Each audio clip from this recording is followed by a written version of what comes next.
If you stop showing the representative and truly know who you are, this will not be a problem in your life. This was a post that was on my Facebook page by Eden Adele. And I thought it was interesting because the reason why people find themselves in this situation is because they show their representative, and they show their representative because they don't truly know who they are. You see, they know what society has said that they should be.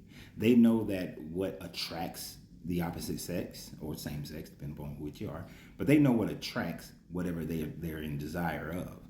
So what people will do is go out and try to be that in order to attract that person, but knowing that their real self is not that person.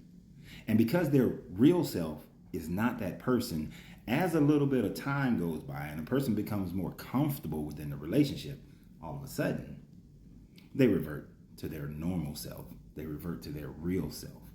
I've had this happen to me before, and I talked about it in a different video, where I rushed into a marriage with a young lady. She showed me that representative for a year and a half because a person who was friends with both of us gave her the playbook on what attracts me.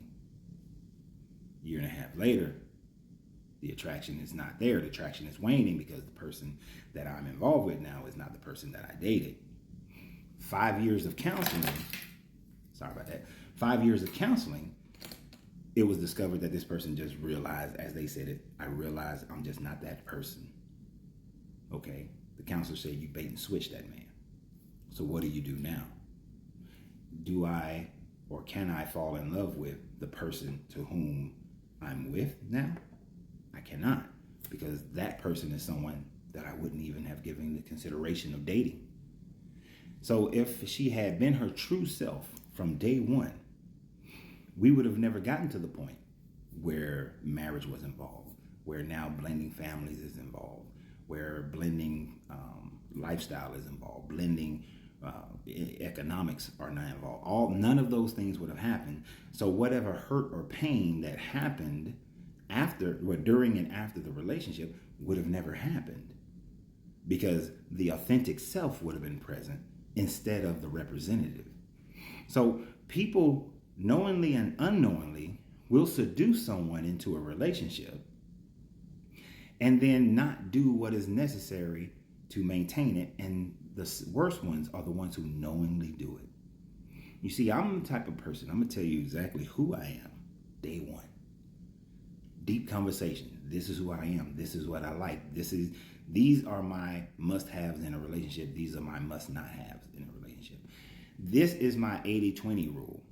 The 80-20 rule is 20% of what a person is and does makes up 80% of their results, or in this case, makes up 80% of the happiness in the relationship. You see, no one is going to be perfect. No, there is no such thing as that perfect person for you. There is no such thing as the perfect person in itself. So, although I know I am not perfect for my wife, my goal is always to demonstrate and be that 20%, 30% that gives her 80, 70% of her happiness and fulfillment within a relationship, because those are her must-haves. For me, there's only a few. For some people, there's quite a few. But in truth, there's really only a few for everyone. And when you dig deep into who you are, you can recognize what are those few things that gives you 80% of your happiness, gives you 80% of your desire to be in a relationship with someone, to have the desire to spend the rest of your life with someone. I'm going to tell you something that happened earlier today, which is one of the reasons why I'm so late today making videos. I had a dream last night. I'm not going to tell you guys the entire dream because it's about multiple subject matters. But one of the aspects of the dream is that I was faced with my perfect, 100% perfect. Now, in most situations, that is not a dream that I could tell a woman. The reason being is because in previous situations, when a discussion was being had of what would be your perfect mate, when you describe all the things that the person already has within them, they're perfectly fine with that. When you describe the attributes that they don't have within them, that even may have been in a previous partner, most people develop a level of insecurity about that. They don't have the mental maturity or emotional maturity to be able to handle that type of a discussion. Thankfully and purposefully, I am married to a young lady who has that mental and emotional strength to be able to hear the things that she has and the things that she doesn't have, but to recognize what are the 20%. The other things will be nice, but what is the 20%? And in that, if there's a part, if some of that one or two items are part of that 20%, has the mental and emotional security and maturity to say, well, I can be that or I cannot be that. If the answer is I can be that, then she has the ability to do it and will do it. And is that she that type of person? She or he, and talking about everybody else. If it's something that cannot, how much of it, if any, can be without the person losing themselves, without them just doing it for themselves? Because oftentimes we get caught up into, are you doing this for you or are you doing this for them? Well, you're doing it for both. For both. It should be for you in the sense that you desire to have this relationship and make it the best it can possibly be. And it should be for yourself because it might be something that makes you better, that grows the person that you are. But our pride and our stubbornness and our immaturity and our insecurities can get in the way of that. Because we like to say, I want someone to love me for me. I do love my wife for who she is. I know she loves me for who I am.